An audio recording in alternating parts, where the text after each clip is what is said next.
कैसे कनखियों से जाते हुए देखा है। और ये कोई आज की बात नहीं है, शहबाज शरीफ की बैक टू बैक बेइज्जती हो रही है। ये कल की तस्वीर अब आपको चलिए दिखाते हैं, कल की तस्वीर दीजिएगा। ये कल की तस्वीर है, देखिए, जहां शहबाज शरीफ भागदौड़ कर रहे हैं, हाथ मिलाने के लिए बेताब नजर आ रहे हैं। सिर्फ एक बार कोई हाथ मिला ले, इसीलिए एससीओ में टेंपल रन खेल रहे हैं। लेकिन जिन शी के साथ वो बहुत करीबी दिखाना चाहते थे वो तो आगे बढ़ गए, उन्होंने देख के नजरअंदाज कर दिया और हाथ मिलाया पुतिन ने। चलिए, पुतिन ने कम से कम हाथ तो मिला लिया। शी जो उनके यारों के यार थे, जो उन्हें तमाम डिफेंस इक्विपमेंट्स देते हैं, चीन का पूरा कब्जा है, वो हल्के में ले रहे हैं, उनका ध्यान भी नहीं है शहबाज शरीफ की तरफ। देखिए कैसे मुंह मोड़ के आगे चले गए। ये कल की तस्वीर है। तो शहबाज शरीफ की रोज एक नई बेइज्जती की कहानी सामने आती है। ये कल की कहानी थी, इससे पहले आज की कहानी भी हमने आपको बताई। एससीओ में पाकिस्तान की ग्लोबल मॉकरी हुई है और ये तस्वीरें पूरी दुनिया ने देखी।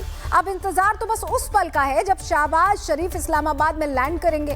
पाकिस्तान की भूखी प्यासी आवाम उनका क्या हाल करेगी, ये देखना दिलचस्प होगा। लेकिन उससे पहले कंगाल शरीफ की अल्टीमेट बेइज्जती की एक टीजर रिपोर्ट आपको दिखाते हैं।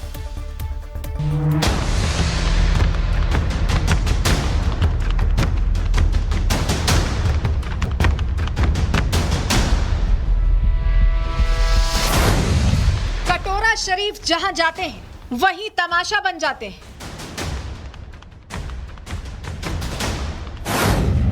चीन का यार एससीओ में लाचार। चीन के तियानजिन में हुए शिखर सम्मेलन में पाकिस्तान की इंटरनेशनल बेइज्जती का नजारा देखने को मिला, जहां मोदी और पुतिन हंसते बतियाते आगे बढ़ रहे थे और पीछे पाकिस्तान के प्रधानमंत्री शहबाज शरीफ उन्हें कनखियों से देख रहे थे। वैश्विक मंच पर यह वो पल था जिसने साफ कर दिया कि पाकिस्तान की कूटनीति अब सिर्फ कटोरे की मजबूरी तक सिमट कर रह गई है। जियोपॉलिटिक्स की दुनिया में इस वीडियो ने तूफान मचा दिया है। इस वीडियो ने पाकिस्तान की ग्लोबल हैसियत का एक्सरे कर दिया है। दो टुकड़े हो गए थे पाकिस्तान के, तब तो चीन भी साथ था।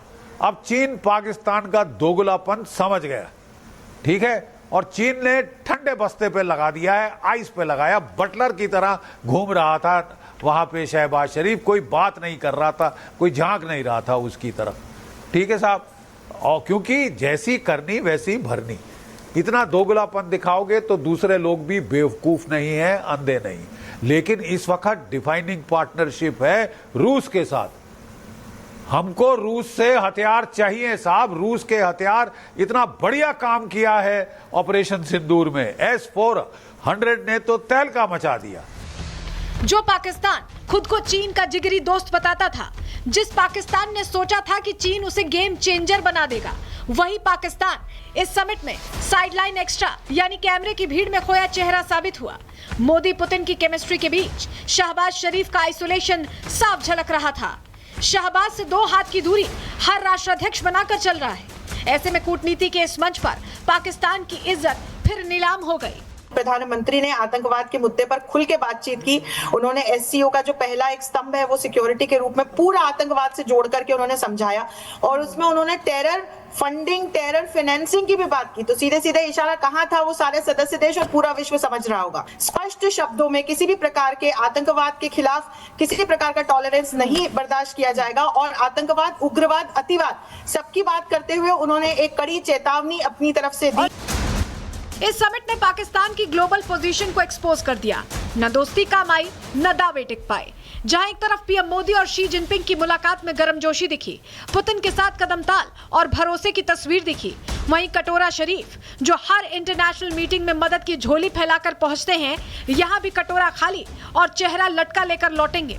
साफ है, एससीओ समिट पाकिस्तान के लिए डिप्लोमेसी का विंटर सीजन साबित हुआ, जहां उसकी दोस्ती और ताकत दोनों के दावे फुस होकर रह गए। Bureau report, Republic Bharat. तो एक तरफ शहबाज शरीफ की जमकर बेइज्जती की जा रही है, तो वहीं दूसरी तरफ पीएम मोदी और पुतिन दोस्ती की लॉन्ग ड्राइव पर निकल चुके हैं। और इस लॉन्ग ड्राइव में पीएम मोदी और पुतिन की बची करीब 50 मिनट के बीच बताया जा रहा है बातचीत हुई है। और ये 50 मिनट यानी ऑफिशियल द्विपक्षीय वार्ता और 50 मिनट कार में भी बातचीत हुई। आखिर 50 मिनट का समय मोदी पुतिन ने कार के अंदर क्यों बिताया, इसे लेकर अमेरिका ही नहीं पूरा यूरोप बेचैन हो गया है। ट्रंप को सबसे ज्यादा डर इस बात का है कि कहीं उनके हाथ से नोबेल फिसल तो नहीं जाएगा। पुतिन जिस तरह से पीएम मोदी पर भरोसा करते हैं और जेलेंस्की ने इस मुलाकात से पहले पीएम मोदी से बात भी की है, ऐसे में व्हाइट हाउस में बेचैनी पैदा होना लाजमी है। भविष्य में इस लॉन्ग ड्राइव का क्या असर होगा, इस पर सबकी निगाहें टिकी हुई हैं। ये तस्वीर जो आप देख रहे हैं उसी लॉन्ग ड्राइव की तस्वीर है। दरअसल जहां पर पहुंचना था उससे पहले साथ ये दोनों राष्ट्राध्यक्ष जाते दिखाई दिए और इस दौरान एक बहुत अच्छी केमिस्ट्री दिखाई दे रही है। ये तस्वीरें आज डोनाल्ड ट्रंप को बहुत विचलित कर सकती हैं, क्योंकि अभी कुछ दिनों पहले ही जब पुतिन अलास्का पहुंचे थे तब ट्रंप उनके साथ कार में घूमने निकले थे, लेकिन आज पुतिन की कार से ट्रंप उतार दिए गए हैं और पुतिन ने मोदी के साथ दोस्ती की लॉन्ग ड्राइव ले ली है। तो ये तस्वीर दिक्कत दे सकती है वाशिंगटन को, बेचैनी बढ़ा सकती है। आज पीएम मोदी और पुतिन के बीच बायलैटरल टॉक्स भी हुई हैं और इस वार्ता में मोदी पुतिन के बीच जो बातचीत हुई वो एक नया पावर सेंटर बनाने की ओर इशारा कर रही है। और ये पावर सेंटर कैसा होगा, इस तस्वीर से समझिए कि कल प्रधानमंत्री मोदी ने चीन के राष्ट्रपति जिनपिंग से द्विपक्षीय वार्ता की है, तो वहीं आज पुतिन से यह वार्ता हुई। यानी एक तरफ हिंदी चीनी भाई भाई का दौर लौट आया है, तो वहीं पुतिन के साथ ऑल वेदर फ्रेंडशिप और ज्यादा मजबूत होती दिखाई दे रही है और ज्यादा आगे बढ़ती दिखाई दे रही है। ये दो तस्वीरें आगे जो तिकड़ी कहां जाएगी इसकी ओर इशारा कर रही हैं। इधर रूसी मीडिया भी पीएम मोदी की प्रशंसा में ही डूबा हुआ। ये तस्वीर जो हम आपको दिखा रहे हैं, जहां रूसी मीडिया प्रधानमंत्री मोदी और राष्ट्रपति पुतिन की फोटो साझा करते हुए लिख रहा है कि आफ्टर यू, यानी पुतिन प्रधानमंत्री मोदी से कह रहे हैं कि आपके बाद आप आगे चलिए, मैं आपके पीछे पीछे चलता हूं। और ये बातें हम नहीं, रूसी मीडिया खुद कह रही है। ये तस्वीर हम आपको दिखा रहे हैं, आफ्टर यू जो लिखा हुआ है इसमें प्रधानमंत्री को लीड करने के लिए आगे जाने को कहा जा रहा है और पीछे पीछे पुतिन आने की बात कह रहे हैं। और क्यों कह रहा है ऐसा रूसी मीडिया, आप पीएम मोदी के इस बयान से समझ सकते हैं, सुनिए। अनुभव करता हूं कि आपको मिलना मतलब एक यादगार मीटिंग भी होती है, बहुत सी चीजों की जानकारियों का आदान प्रदान करने का अवसर मिलता है। हम लगातार संपर्क में रहे हैं, दोनों पक्षों के बीच नियमित रूप से कई उच्च स्तरीय बैठकें भी हुई है। इस वर्ष दिसंबर में हमारी 23वीं समिट के लिए 140 करोड़ भारतीय उत्सुकता पूर्वक आपका इंतजार कर रहे हैं। एक्सेलेंसी, ये हमारी special and privilege strategic partnership की गहराई और व्यापकता का परिचायक है। कठिन से कठिन परिस्थितियों में भी भारत और रूस हमेशा कंधे से कंधा मिलाकर चले हैं। देखिए, दोस्ती एक तरफा नहीं होती। भारत और रूस की दोस्ती का सबसे मजबूत दौर चल रहा है और इसको लेकर पुतिन खुद क्या कह रहे हैं, उन्हें सुनिए।